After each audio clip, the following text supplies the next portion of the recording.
तुम कपड़े बुनते हो, एक कपड़ा बुनने वाला है, एक कपड़ा धोने वाला है, एक बुनकर है, एक धोबी है। अभी इनको काम दे दिया गया, ये अपने अपने काम कर रहे हैं। वो जाए भी, मान लो अपने ही घर में कहे कि ज्ञान चाहिए, तो उसी के घर वाले उसका मजाक उड़ाते थे, कहते थे तू कपड़े इकट्ठा कर, घाट पे लेके जा, साबुन मल, कपड़े पीट, सुखा लौटा, तू करेगा क्या वेदवास करके। तो ये एक बहुत बड़ा वर्ग था जिसके लिए ज्ञान की धारा ऐसी हो गई थी कि लाभ क्या, हमें सरोकार क्या।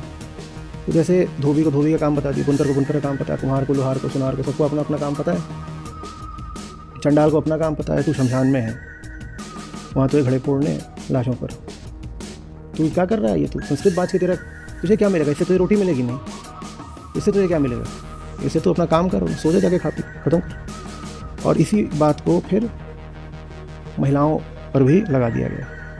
ये ज्ञान के साथ बड़ा अन्याय हुआ। एक और तो वो विद्वान है, ऋषि हैं, जो ज्ञान सबके लिए दे करके गए, और वो ज्ञान वही चीज़ है जो इंसान को इंसान बनाता है, उसके बिना आप जी काहे को रहे हो। एक और तो वो थे जिन्होंने दिया कि सब तक पहुँचे, और दूसरी ओर वो सामाजिक व्यवस्था थी जिसने उस बात को सब तक पहुँचने नहीं दिया। और लोग पैदा तो सब एक ही तरह के होते हैं। आज जैसा बच्चा पैदा हो रहा है वैसे ही वो पैदा होता था आज से 500 साल पहले, और पीछे 5000 साल पहले। जैसे सब लोग आज किसी भी समाज में करुणा वाला दिल नहीं रखते, वैसे तब भी यही था। और जब मैं दिल बोलूँ तो वेदांत में उससे क्या आश्रय है, मन, ठीक है। या हृदय बोलूँ तो उससे क्या आश्रय होता है, आत्मा, ठीक है। तो सबके पास वो करुणा होती नहीं है, और न सब बहुत मेहनत करते हैं जानने समझने की। और जब जानोगे समझोगे तभी प्रज्ञा जागृत होती है। तो सब तक इनकी बात ना पहुँचे, इसके लिए समाज के ही भीतर के कुछ लोगों ने ये षड्यंत्र करा कि बाकी लोगों से कह दिया कि ये जो बातें हैं ये सबके लिए होती ही नहीं है। तो उन्होंने क्या कर दिया कि उन्होंने अपने अलग व्यवस्था बना दी। इनसे जो व्यवस्था आई उसको कहते हैं श्रुति।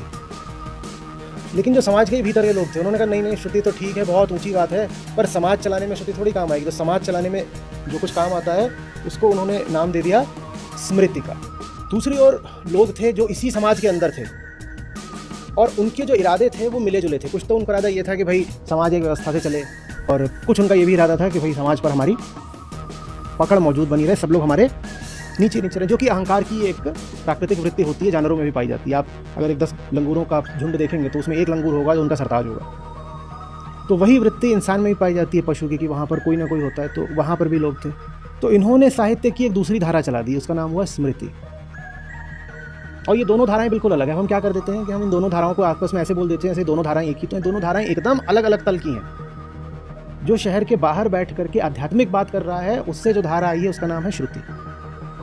और जो समाज के ही भीतर बैठे हैं और जिनको समाज की व्यवस्था बनाने में, और समाज में कैसे क्या होना चाहिए, और राजा क्या नियम बनाए, और दंड कैसे दें, और तमाम तरह की और बातें, उनसे जो धारा आई उसका नाम है स्मृति। ये जो बाहर बैठे थे समाज से, इनका किस्से कहानियों में कोई संबंध नहीं। लेकिन जो अंदर बैठे थे उन्होंने जो धारा दी वो किस्से कहानियों से बिल्कुल छलछलाती हुई।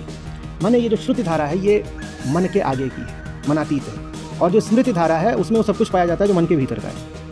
तो उसमें जो समाज के भेद होते हैं और मन जिन भेदों पर चलता है वो सब भेद भी पाए जाते हैं, और मन को किस्से कहानी बहुत पसंद है तो वो भी पाए जाते हैं, सब स्मृति धारा में पाए जाते हैं। श्रुति धारा एकदम शुद्ध साफ होती है, उसमें ऐसा कुछ नहीं मिलेगा। श्रुति धारा में क्या आते हैं, बस यही उपनिषद, गीता, यही, ये श्रुति की धारा है, ये श्रुति है। वेद वेदांत ये श्रुति है, बस इतना थोड़ा सा। संतों ने जो प्रयास करा है उसके दो परिणाम हुए हैं। संतों ने प्रयास ये करा है कि जटिल से जटिल सूत्रों को जन सामान्य की भाषा में सब तक पहुंचा दिया जाए। बहुत बड़ा योगदान तो संतों का रहा है वेदांत की बात को उन तक पहुंचाने में जिनको सामाजिक व्यवस्था ने ज्ञान के क्षेत्र से ही निष्कासित कर रखा था। कौन थे वो लोग? समाज के वो वर्ग, वो जातियां जिनके लिए तय था कि आप अपने अपने जो पहले से ही सुनिश्चित काम धंधे हैं उसमें आप लगे रहो, ज्ञान का आप क्या करोगे?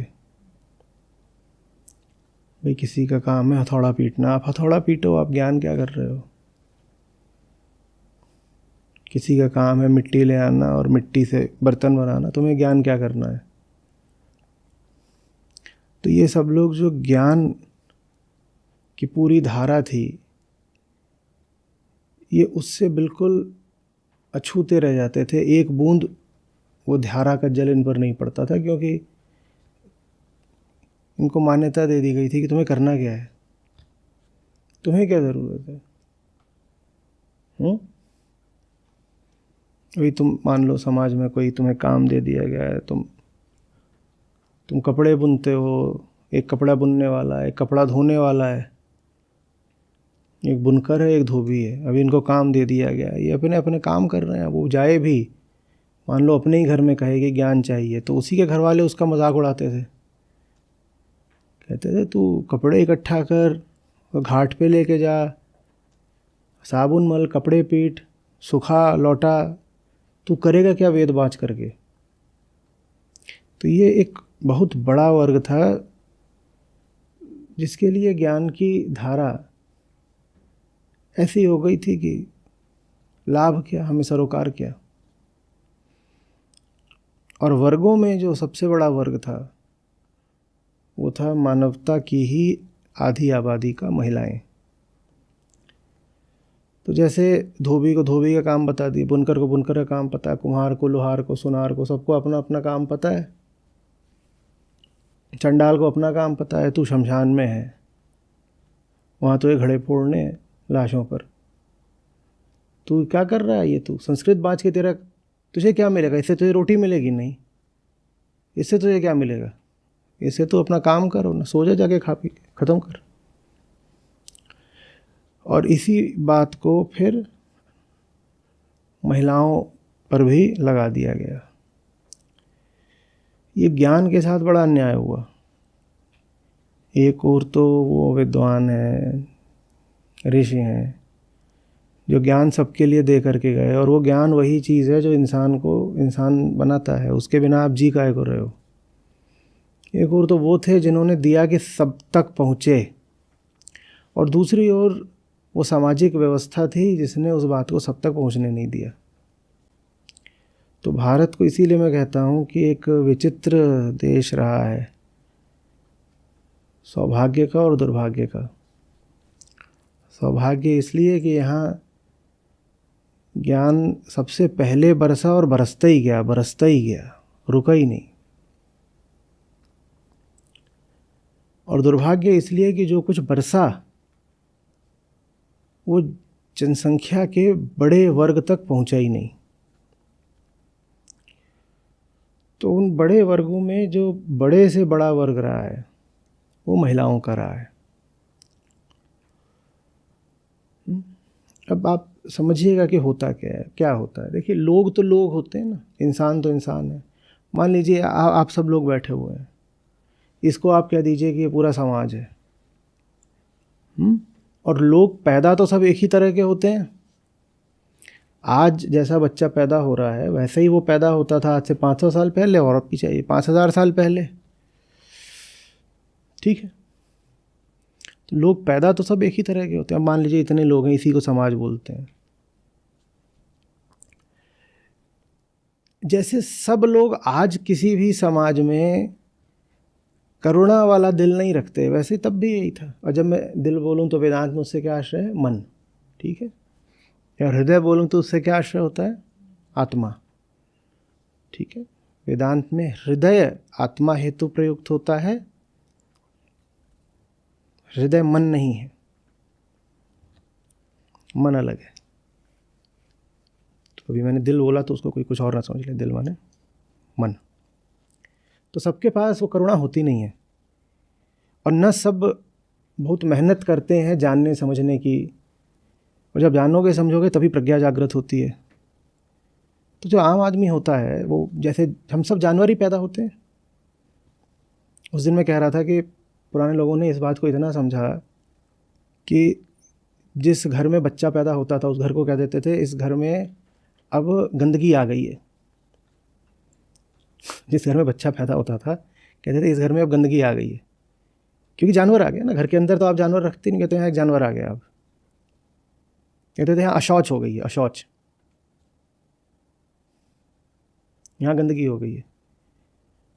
तो ये जितने होते थे भिक्षु, साधु, उधर उधर घूम के मांग रहे हैं कि इनका ऐसा था कि ये भूखे हैं तो भूखे रह जाएंगे, लेकिन जिस घर में बच्चा पैदा हुआ है वहाँ से ये नहीं लेते थे, कहते थे यहाँ गंदगी आ गई है। फिर उस गंदगी को हटाने के लिए होता था कि संस्कार हैं। हम आजकल 16 संस्कारों को मानते हैं, हालांकि संस्कारों की जो संख्या है वो अलग अलग धर्मशास्त्रों में अलग अलग है, पर पिछले 101 साल से 16 संस्कारों का ही प्रचलन है। आपको पता है 16 संस्कारों में से अधिकांशतः कब होते हैं? बचपन में ही। 16 संस्कारों में से ज़्यादातर बचपन के ही होते हैं, क्योंकि संस्कार का अर्थ ही होता है साफ करना। ये संस्कार का अर्थ है साफ करना। तो बच्चे को माना जाता था गंदगी आ गई है, तो फिर संस्कार लगाए जाते थे कि गंदगी साफ तो करो, जल्दी से गंदगी आ गई साफ करो। बच्चा, बच्चे की माँ, इनको होता था कोई छुएगा नहीं बहुत दिनों तक, ये गंदे हैं, इनको अलग रखो, अलग कमरे में। अब आजकल लोग ये भी कहते हैं कि वो इसलिए था कि संक्रमण से बचे रहेंगे, बच्चा है उसको छूने से संक्रमण लग सकता है, तो वो है बात। पर उसके पीछे जो तर्क भी था, अशौच शब्द, अशौच माने गंदा, तो उसको समझिए कि ये माना गया था और ये साफ साफ सूत्रों में कहा भी गया कि पैदा तो सब जो निम्नतम स्थिति हो सकती है उसी में होते हैं। ठीक है, प्रजाति के आधार पे कह देते हैं पशु पैदा हुआ है और वर्ण के आधार पे कह देते हैं शूद्र पैदा हुआ है। कभी नहीं कहा गया कि वो बच्चा पैदा हुआ है वही तो है वैश्य, क्षत्रिय, ब्राह्मण या कोई और नहीं, कुछ नहीं। कह रहे कहीं भी कोई भी पैदा होता है तो शूद्र ही पैदा होता है, बाद में जिसको ज्ञान मिल जाए वो फिर किसी और वर्ण का हो गया। सब एक से पैदा होते हैं, फिर अपने अपने ज्ञान के अनुसार कि किसने कितना ज्ञान।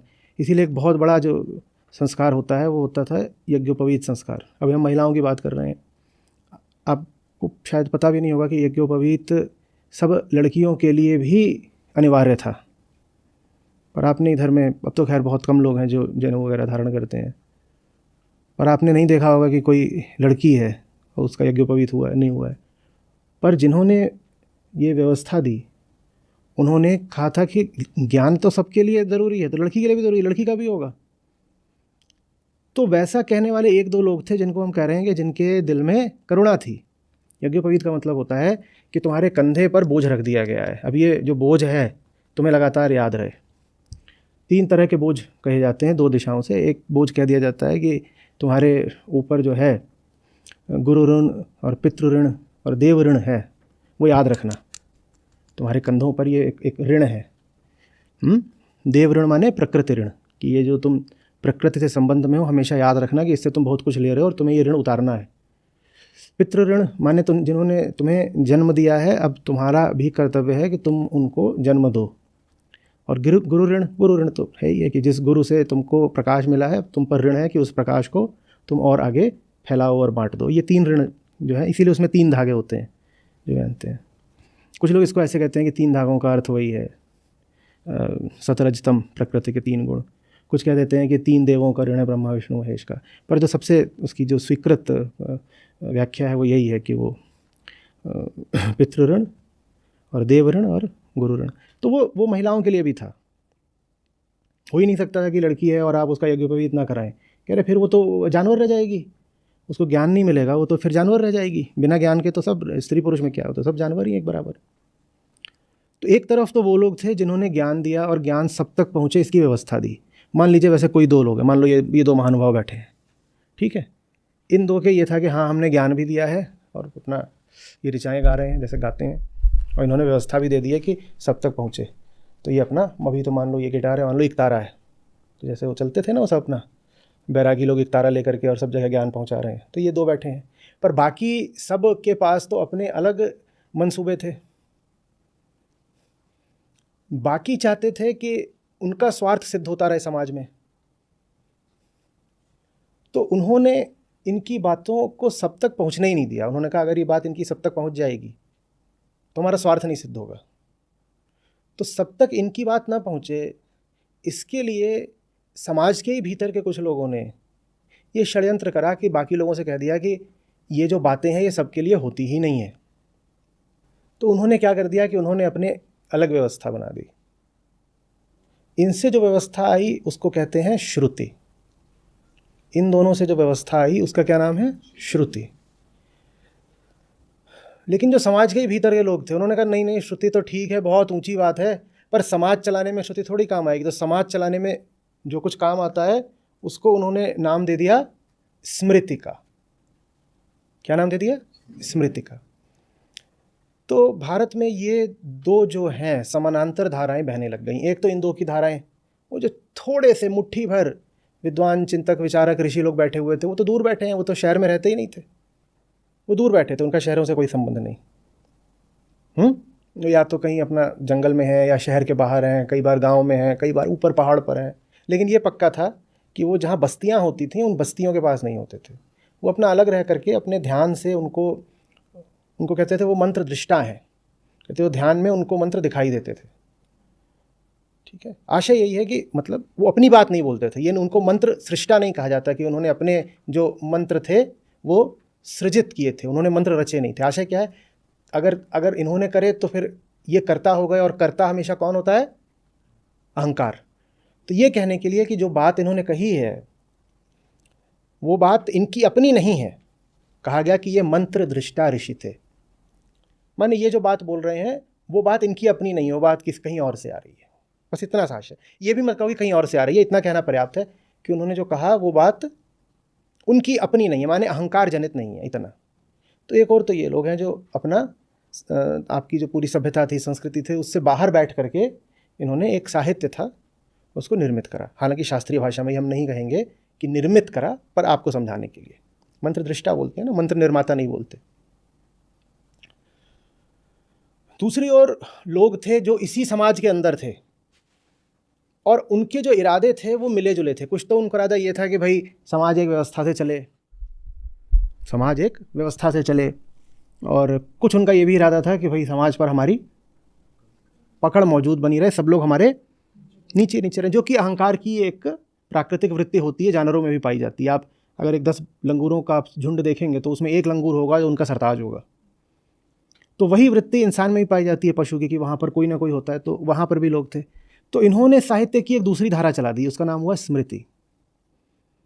और ये दोनों धाराएं बिल्कुल अलग है। हम क्या कर देते हैं कि हम इन दोनों धाराओं को आपस में ऐसे बोल देते हैं ऐसे दोनों धाराएं एक ही। तो इन दोनों धाराएं एकदम अलग अलग तल की हैं। जो शहर के बाहर बैठ करके आध्यात्मिक बात कर रहा है, उससे जो धारा आई है उसका नाम है श्रुति। और जो समाज के ही भीतर बैठे हैं और जिनको समाज की व्यवस्था बनाने में और समाज में कैसे क्या होना चाहिए और राजा क्या नियम बनाए और दंड कैसे दें और तमाम तरह की और बातें, उनसे जो धारा आई उसका नाम है स्मृति। ये जो बाहर बैठे थे समाज से, इनका किस्से कहानियों में कोई संबंध नहीं है। लेकिन जो अंदर बैठे थे उन्होंने जो धारा दी वो किस्से कहानियों से बिल्कुल छलछलाती हुई। माने ये जो श्रुति धारा है ये मन के आगे की है, मनातीत है। और जो स्मृति धारा है उसमें वो सब कुछ पाया जाता है जो मन के भीतर का है। तो उसमें जो समाज के भेद होते हैं और मन जिन भेदों पर चलता है वो सब भेद भी पाए जाते हैं। और मन को किस्से कहानी बहुत पसंद है तो वो भी पाए जाते हैं, वो सब स्मृति धारा में पाए जाते हैं। श्रुति धारा एकदम शुद्ध साफ होती है, उसमें ये सब कुछ नहीं मिलेगा। श्रुति धारा में क्या आते हैं? बस यही उपनिषद, गीता, यही है। ये श्रुति की धारा है, ये श्रुति है। वेद वेदांत, ये श्रुति है। बस इतना, थोड़ा सा। तो श्रुति जो साहित्य है वो एकदम थोड़ा सा है, एकदम थोड़ा सा। वेदों के जो हम कहते हैं कि 18,000 मंत्र हैं वो भी बहुत छोटे हैं, छोटे माने संख्या में कम है। और जो स्मृति साहित्य है वो बहुत बहुत बड़ा है। स्मृति साहित्य में धर्मशास्त्र आते हैं। धर्मशास्त्र माने ये सब जो स्मृतियां हैं तमाम, मनुस्मृति, याज्ञवल्क्य स्मृति, नारद स्मृति, पराशर स्मृति, ये आते हैं। पुराण आते हैं, ये उसमें आते हैं। ठीक है, पुराण। और उनमें समझिए कि मुख्य पुराण में 5 लाख हैं श्लोक, तो वो बड़ा विराट साहित्य है। तो ज़्यादातर आपके सामने जो कुछ लाया जाएगा शास्त्र बोल करके, वो क्या होगा? वो स्मृति से ही होगा। और उसी को हम फिर मान लेते हैं कि ये सनातन शास्त्र है। सनातन शास्त्र कहाँ से हो गए? दर्शन साफ कहता है कि कोई बात ठीक है कि नहीं, इसके लिए उसे श्रुति द्वारा प्रमाणित होना चाहिए। स्मृति का स्थान हर तरीके से श्रुति से नीचे का है, ये बात बिल्कुल साफ है। लेकिन आम हिंदू ने स्मृति को पकड़ लिया है, श्रुति को भुला दिया है। स्मृति माने किसको पकड़ लिया? पुराणों को और मनुस्मृति आदि धर्मशास्त्र। उनको धर्मशास्त्र बोलते हैं। धर्म माने आखिरी वाला धर्म नहीं, वहाँ पे धर्म का मतलब होता है कि समाज के अंदर जो धर्म चलाना है वो कैसा होगा। तो उसमें ब्राह्मण का क्या कर्तव्य होगा और क्षत्रिय का और शूद्र का क्या कर्तव्य होगा, राजा का क्या कर्तव्य है, सेठ को क्या करना चाहिए, स्त्री को क्या करना चाहिए, पति की कैसे सेवा करनी चाहिए, ये माने इसको धर्म माना गया, यही धर्म है। तो ये सब धर्म जो बताए वो धर्मशास्त्र कहलाता है। तो ये सब मनुस्मृति आदि धर्मशास्त्र कहलाते हैं। तो ये जो स्मृति का पूरा भंडार है, वांग्मय है, बहुत बड़ा है। और ज़्यादातर लोगों के पास आप जाइए, आप उनसे कहिए आप क्या कुछ पढ़ते हैं धर्म ग्रंथ वगैरह, हो सकता है कोई मिले जो कहता पढ़ते हैं, कहीं आप दिखाएंगे अपनी लाइब्रेरी आप क्या पढ़ते हैं धर्म के नाम पर, वहाँ 99% संभावना है कि आपको क्या मिलेगा, आपको स्मृति ही मिलेगी। यहाँ तक कि जो हमारे वैसे तो जो इतिहास ग्रंथ हैं, माने वाल्मीकि कृत रामायण और महाभारत, ये भी आते स्मृति की ही परिधि में है। हालांकि उसी महाभारत से जो गीता है वो स्मृति में गिनी श्रुति में गिनी जाती है। तो जिसे हम हिंदू धर्म कहते हैं पूरा का पूरा स्मृति आधारित बन गया, पूरा स्मृति आधारित। ये दोनों इस बारे में कुछ कर नहीं सकते क्योंकि ये हैं बिल्कुल अल्पमत में। अब आप सोचिए, शहर तो तब मान लीजिए कम होते थे, गांव ही गांव ज़्यादा थे, उन गांवों की क्या जनसंख्या रही होगी, और उनकी तुलना में वो जो मुट्ठी भर ऋषि मुनि थे जो आपको वेदांत के सूत्र दे रहे थे, उनकी क्या संख्या रही होगी, कुछ भी नहीं। तो ये तो अल्पमत में है। दूसरे, इनका सांसारिक रुझान भी नहीं है, ये तो खुद संसार को छोड़कर अपना बाहर बैठे हुए हैं। तो ये जो दे सकते थे इन्होंने दे दिया। अब उसके बाद उस चीज़ पर समाज चलेगा कि नहीं चलेगा, उस चीज़ को कितना आगे बढ़ाया गया, उसको देखने का न इनके पास सामर्थ्य था और न इनकी रुचि थी। तो इन्होंने तो बात समझा दी कि ये रहा, ये हमने यहाँ तुम्हारे सामने रख दिया, ये रहा अष्टावक्र गीता, ये रहा तुम्हारे सामने सर्वसार उपनिषद, इसको समझो और इसको जियो। और इतना कह के ये अपना मगन होगा। इनके पास अपने छोटे छोटे आश्रम थे, वहाँ से ये अपनी बात बोल देते थे। लेकिन वो बात जिन तक पहुंचनी चाहिए थी उन तक पहुंची नहीं, उन तक पहुंचने नहीं दी गई। उल्टे उनको क्या दे दिया गया, उनको स्मृतियां दे दी गई। और वो जो सारी स्मृतियां हैं वो वेदांत के बहुत बहुत बाद की हैं। लेकिन हम ऐसे बोल देते हैं वेद पुराण, जैसे वेद पुराण एक ही चीज़ हो। वेद पुराण में कोई समानता नहीं है। ज़्यादातर पुराण तो वेदांत के बिल्कुल विरुद्ध जाता है, एकदम विरुद्ध जाता है। या तो गरुड़ पुराण की बात सही हो सकती है या अष्टावक्र गीता की बात सही हो सकती है, दोनों एक साथ सही हो ही नहीं सकते। किसी भी तरीके से दोनों में आपस में कोई समझौता नहीं कराया जा सकता, कोई मध्यम मार्ग नहीं खोजा जा सकता। और ज़्यादातर लोगों से पूछिए तो वो पालन किसका कर रहे हैं, वो स्मृति का पालन कर रहे हैं। समझ में आ रही है बात? ऐसा नहीं कि स्मृतियाँ पूरे तरीके से मूल्य से रहित हैं। स्मृतियों के जो हिस्से श्रुति से मेल खाते हैं वो स्वीकार करे जाने चाहिए। और स्मृतियों में वो कथाएं जिनके प्रतीकों का कोई वेदांत सम्मत अर्थ निकलता हो, वो कथाएं भी मूल्यवान मानी जानी चाहिए। लेकिन अधिकांशतः ऐसा है नहीं स्मृति में। स्मृति में 2-4% आपको कुछ ऐसा मिलेगा जो वेदांत सम्मत है। बाकी तो जो स्मृति है वो समझ लीजिए श्रुति से लगभग एक विपरीत धारा बह रही है वहाँ। लेकिन उस धारा को जायज़ ठहराने के लिए कह दिया गया कि पुराण तो 5वें वेद होते हैं। पुराणों को कह दिया गया पुराण माने 5वां वेद, जबकि तथ्य यह है कि वेद 4 भी नहीं होते, वेद 3 होते हैं। जो चौथा वेद है अथर्ववेद, वो तो जादू टोने और झाड़ फूंक काला जादू इसी से भरा हुआ है। उसको तो जो विद्वान लोग हैं उसको वेद नहीं मानते, कहते हैं 3 ही वेद हैं, ये चौथा ये कहाँ से आ गया, ये सब कहाँ से वेद हो गया। तो 3 का 4 नहीं हो सकता, यहाँ 5वां भी कर दिया गया, कह के पुराण भी वेद है। हर चीज़ को वेद बना दो फिर तो आप पढ़ोगे इस तरह से कि पुराणों को 5वां वेद माना जाता है। कोई 5वां वेद नहीं। इतना ही नहीं, ये कह दिया गया कि पुराणों की रचना भी उन्हीं वेद व्यास ने करी थी जिन्होंने महाभारत लिखी थी, जिन्होंने वेदांत सूत्र लिखे थे। अब वेदांत सूत्र श्रुति में बड़ा महत्वपूर्ण स्थान रखते हैं, ब्रह्म सूत्र। अब वो लिखे गए हैं कम से कम आज से समझिए 2000 और 500 2500-2600 साल पहले। और पुराण थे कि वो आज से 700 साल पहले तक लिखे जा रहे थे। तो माने अगर एक ही व्यक्ति को दोनों को लिखना है तो उस आदमी को कम से कम 2000 साल जीना चाहिए। पर हमसे बोल दिया कि नहीं। और इतना ही नहीं, आप जानते हैं क्या कह दिया गया? कहा गया कि वो वेद व्यास थे और उन्होंने वेदांत सूत्र, ब्रह्म सूत्र सब लिख दिए, गीता भी लिख दी, सब कर दिया। जो पूरा जो वैदिक भंडार था उसको 4 वेदों में बांटने का काम भी वेद व्यास ने कर दिया। लेकिन उसके बाद भी वेद व्यास जी के भीतर बड़ी आग लगी रही और उनको शांति नहीं मिली, तो ऐसे 2000 साल तक तड़प रहे थे। तो सारा ज्ञान जो उच्चतम ज्ञान था वो पूरी दुनिया को दे देने के बाद भी वेद व्यास जी 2000 साल से तड़प रहे हैं। जब तड़प रहे हैं तो फिर एक दिन नारद जी उनके पास आते हैं। अब ये सब कहानी पुराण में डाली गई है। कहते हैं फिर एक दिन नारद जी उनके पास आते हैं, तो वेद व्यास जी एकदम बेहाल हैं, बोलते हैं मैं इतना तड़प क्यों रहा हूँ, मैंने तो उच्चतम ज्ञान है, मैं तो ब्रह्मलीन आदमी हूँ। तो नारद जी बोले ये ब्रह्म वगैरह से कुछ नहीं होता। जब तक तुम भगवान की कथा नहीं बताओगे तब तक तुम्हें कोई लाभ नहीं होगा। और उसके बाद फिर वेद व्यास जी ने पुराण लिखे जिसमें उन्होंने कथाएं बताई तरह तरह की, वही कथाएं जो आप चारों तरफ आज होते देख रहे हैं। फिर उन्होंने कथाएं बताई, जब कथाएं बताई तो फिर वेद व्यास जी को शांति मिली। तो माने वो जो कथा है वो ब्रह्म वगैरह सबसे ऊपर है, ये आम हिंदू को ऐसा बोल दिया गया। और उसमें वेद व्यास जी भी घसीट दिए गए।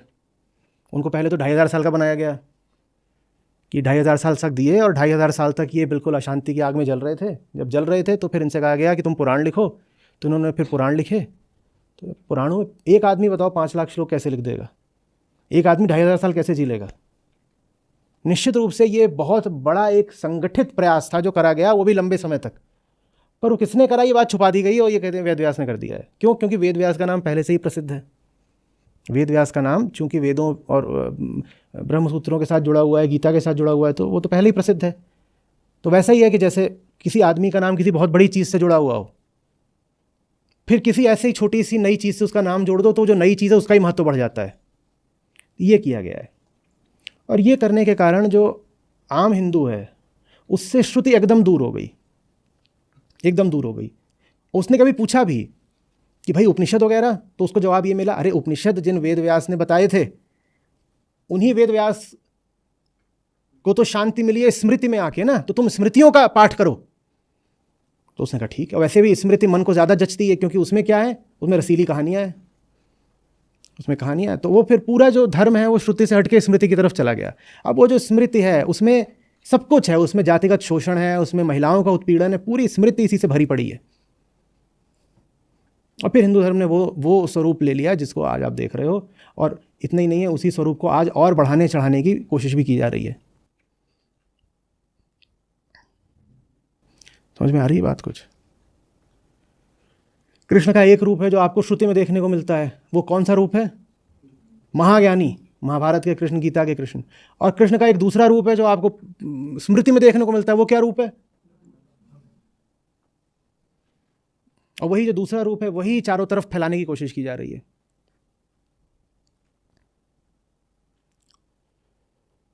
समझ रहे हो? तो ये चल रहा था। अब जब ये चल रहा है, अब ये दोनों तो अपना इन्होंने जो बोलना था बोल दिया, ये तो अपना संसार से मुक्त लोग हैं, मुक्त पुरुष अपना आप करा। अब संसार के भीतर स्मृति वाला पूरा कार्यक्रम चला दिया गया। ठीक, श्रुति को बोल दिया गया कि अरे ये तो बस ब्राह्मणों के लिए है, आम आदमी क्या करेगा इसका, तो पढ़ो ही मत। तो फिर इसी समाज के भीतर से ये दोनों तो बाहर बैठ गए, जो बाहर बैठ के बोले वो ऋषि, और जो अंदर बैठ करके बोले वो संत। जो बाहर बैठ करके संस्कृत में बोले वो ऋषि, और जो अंदर बैठ करके मगधी में या पाली में, प्राकृत में, इनमें बोले वो कौन? वो संत। तो फिर समाज के भीतर से संत खड़े हुए। संत पुल बने ऋषियों और समाज के बीच का। ऋषि और समाज के बीच जो पुल बन जाता है वो संत होता है। वो क्या करता है, एक छोर पे तो ऋषि से जुड़ा हुआ है, तो ऋषियों का ज्ञान उसके पास है पूरा, और दूसरे छोर पर वो समाज से जुड़ा हुआ है, तो समाज की भाषा, समाज का जीवन, समाज के सरोकार, समाज का जो दुख सुख चलता है, समाज की जैसी व्यवस्था है, वो उसको भली भांति जानता है। कोई ऋषि ये नहीं बोल पाता कि चलती चक्की देख के दिया कबीरा रोए। बताओ क्यों नहीं बोल पाता? उनके पास चक्की थी ही नहीं। वो पूछते चक्की ये क्या होती है? वो तो वहाँ जंगल में पड़े हुए, उनको चक्की नहीं पता। अब जो संत वहाँ रहता है, जो सबके घरों में आ जा रहा है, देख रहा है, सबसे उसका ताल्लुक है, सब गृहस्थों के यहाँ जाता है, वहाँ पे एक महिला बैठी हुई है, उसको देख रहा है चक्की, वो भी बगल में बैठ गया है कि हाँ माचा क्या कर रही है, दिखा, वो अपना चक्की पीस रही है, तो उसको ये सब पता है। ऋषि को पता ही नहीं, वो क्या करेंगे, वो तो कहेंगे चक्की, अच्छा चक्की होती है, बहुत बढ़िया बात है, लाओ फल दे दो हमें। वो फल तो किसी चक्की से आया नहीं हो, तो मस्त है, कुछ मिल गया खाने को तो भी ठीक, नहीं मिला तो भी ठीक। संत समाज के बिल्कुल भीतर रहता है। आप नहीं सुनेंगे कोई संत थे वो जा करके ऊपर कहीं गुफा के अंदर रहते थे, संत नहीं ये सब करते। तो संतों ने फिर ये जो पूरा समाज था जो स्मृति का शिकार बन चुका था, इस तक श्रुति को पहुंचाने का काम करा है। संतों ने स्मृति के शिकार समाज तक श्रुति को पहुंचाने का काम करा है। ठीक है, ये बात मैं आपको समझाने की दृष्टि से बोल रहा हूं। अभी कोई यहाँ पे इतिहासकार आ जाएगा तो वो मेरी बात में खोट निकालेगा इधर से उधर से, कहेगा नहीं ऐसा नहीं, ऐसा भी ऐसा।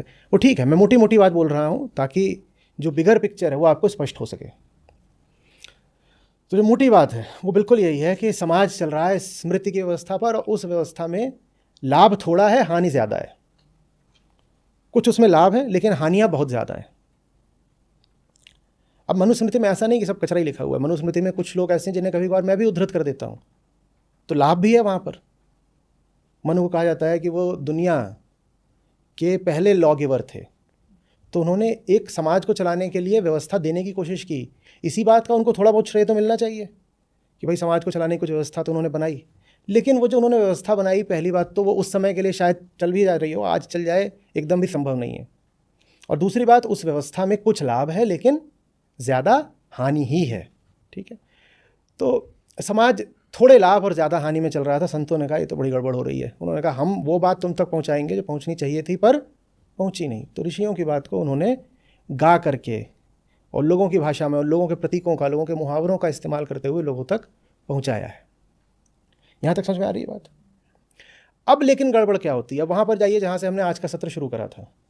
गड़बड़ ये होती है कि हमारी आदत ये लग गई है कि बात अगर मूल्यवान होती है तो हमें मिलेगी मुश्किल से, कठिनाई से, दुष्प्राप्य होगी। कहते ना, बड़े आदमी से मिलने जाओ तो 100 तरह की औपचारिकताएं पहले पूरी करोगे तब मिलने को पाओगे। और जो श्रुति ग्रंथ हैं वो हैं कुछ कुछ ऐसे ही, क्योंकि ऋषियों का जो ताल्लुक था वो टूट चुका था संसार से, समाज से। वो अपनी दुनिया में जीने लग गए थे। ज्ञानी के साथ कई बार ये गड़बड़ हो जाती है, वो भूल ही जाता है कि अज्ञानियों का समुद्र कितना बड़ा है। ज्ञानी एकदम आसमान पे चढ़ जाता है और अपनी दुनिया में जीना शुरू कर देता है, और उसको नीचे उतारना मुश्किल है क्योंकि उस दुनिया में उसको आनंद बहुत है। वही तो मुक्ति है। वो अपनी दुनिया में जी रहा है, वो बिल्कुल भूल गया है कि आम आदमी को उसकी बातें समझ में आ रही हैं नहीं आ रही, आम आदमी कैसा सोचता है, उसके क्या सरोकार होते हैं। आप उसको बताइए भी कि जो आम आदमी है वो इस बात से घबराता है और इस तरह की कामना करता है, तो ऋषि ऐसा भी नहीं करेंगे कि हंसेंगे, वो ऐसे देखेंगे। माने उनको ये समझ में ही नहीं आएगा कि किसी को समझ में कैसे नहीं आ सकता, क्योंकि कुछ बातें उनको अब बहुत प्रत्यक्ष हो गई हैं। उनको कुछ बातें बहुत सहज दिखाई देती हैं, बहुत सहज। तो उनके लिए ये समझना मुश्किल हो जाता है कि दूसरों को वो बात दिखाई क्यों नहीं दे रही। छोटा बच्चा होता है, आप उससे कहते हो सी बना दो ऐसे, और वो बनाता है ऐसे, ऐसे बना ऐसे, 2 बार 5 बार करते हो, फिर आपको गुस्सा हो जाता है, कई बार तो चांटा पड़ जाता है उसको। आपको समझ में ही नहीं आता कि ये इतनी छोटी सी बात इसको समझ में कैसे नहीं आ सकती कि सी ये उल्टी चाल कैसे चल सकता है। ये ज्ञानियों का हाल हो जाता है।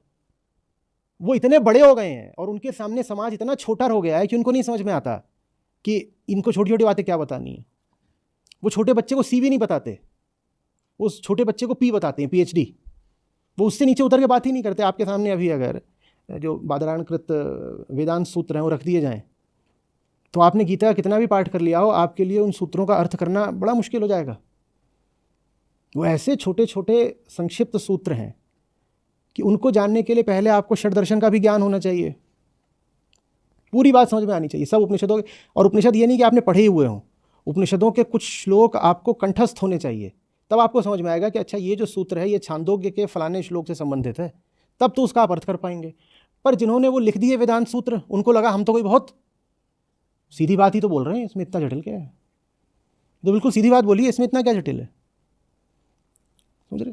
तो संत लेकिन दुनिया के संपर्क में रहते थे, उन्होंने कहा अरे बाबा रे, ये बात अगर ऐसे लोगों तक पहुंचा दी तो लोगों को समझ में नहीं आएगी।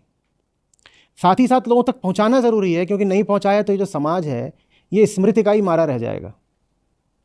और स्मृति कोई ऐसी चीज़ नहीं रही कि एक बार में वो उसका निर्माण या उसकी रचना हो गई है। स्मृति भी जो है उसकी जो रचना है, समझ लीजिए ईसा पूर्व 2री शताब्दी से लेके अभी 15वीं 16वीं शताब्दी तक जो स्मृति वाले ग्रंथ हैं वो रचे जाते रहे हैं।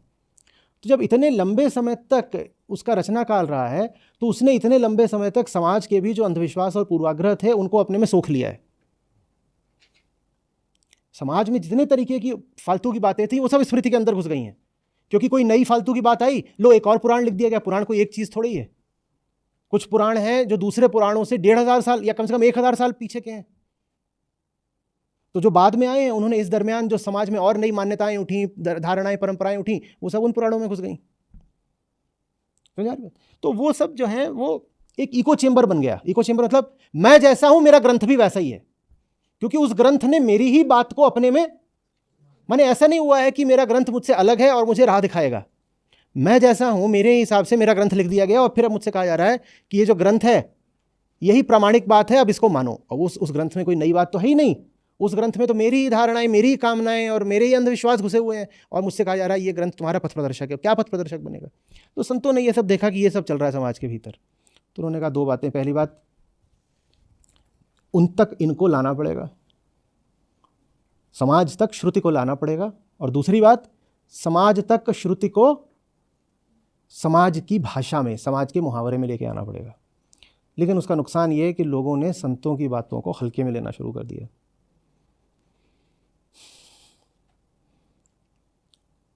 लोगों को बोल दिया गया था कि ऊंची बात वही है जो कठिन हो, और संतों की बात होती है एकदम सरल।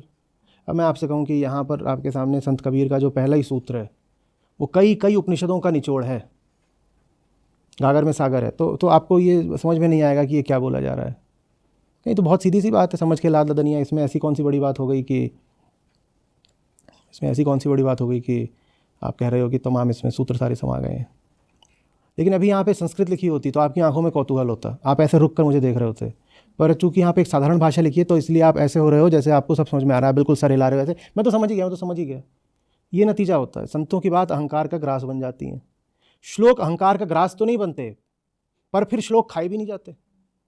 आदमी श्लोक को ऐसे रख देता है, और संत की बात होती है उसको खा जाता है, और खा के पचा लेता है और कहता है डकार मार दी।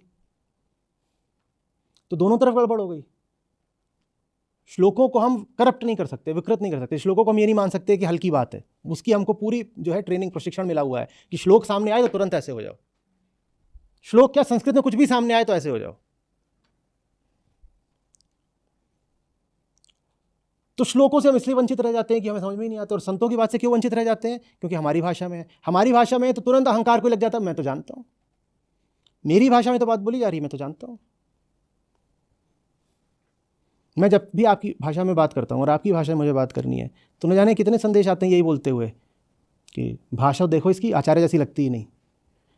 हाँ, मैं बोल सकता हूँ ऐसी भाषा जो आचार्य नहीं, तुमको पता नहीं कैसी लगेगी, लेकिन वो भाषा फिर तुम्हारी समझ में नहीं आएगी। अपना मुंह देखो पहले। मैंने अगर बोल दी वो भाषा जो मैं बोल सकता हूं तो तुम्हें आएगी समझ में, तुम इस लायक हो। पर जब मैं तुम्हारी भाषा का, मिट्टी की भाषा का, ज़मीन की भाषा का इस्तेमाल करता हूं, कभी कोई हिंदी में कठिन शब्द आ जाता है तो मैं जानबूझ करके पहले हिंदी में बोलूंगा, फिर उसको अंग्रेजी में बोलूंगा, क्योंकि मुझे पता है उतनी हिंदी आती ही नहीं आपको कि मैं वो उसका सही शब्द बोल दूं। मैं बोल दूं परावर्ती, पता उसका अर्थ नहीं पता।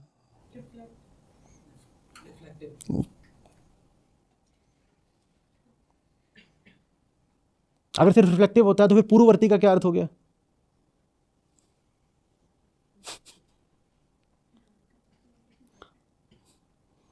तो फिर ये दोनों जुड़े हुए कैसे हो गए? तो फिर मैं वो शब्द बोलूंगा ना जो आपकी समझ का हो। और हमारे जो दिन ब दिन के शब्द होते हैं वो कई बार बड़े ठेठ होते हैं, बहुत सीधे।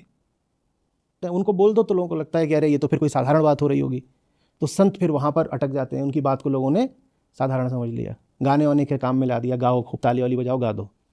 उनको वो सम्मान नहीं दिया जो श्लोकों को दिया जाता है। ने आज शुरुआत में ही बोला कि किस तरह से श्रुति और स्मृति का विभाजन हुआ समाज में, मतलब, और वो किस स्मृति ने किस तरह एक वर्ग को पूरा का पूरा ज्ञान से ही वंचित रखा, और उस ज्ञान को वंचित रख के और पूरा एक ऐसी समाज निर्मित किया जो कि आज तक उसका रिपकर्शन वो झेल रहा है। वो बिल्कुल एकदम ठीक है, एकदम ठीक है। एक अर्थ में ये बात बिल्कुल ठीक है कि जो श्रुति का ज्ञान है, ऐसा ज्ञान जो आपको संसार के पार ले जाए, विद्या, असली विद्या जो आपको आपके मूल बंधन से ही छुटकारा दे दे, वो चीज़ तो हमारी पूरी जो शिक्षा व्यवस्था है उसमें कहीं है ही नहीं। कोचिंग इंस्टीट्यूट क्यों बोल रहे हो?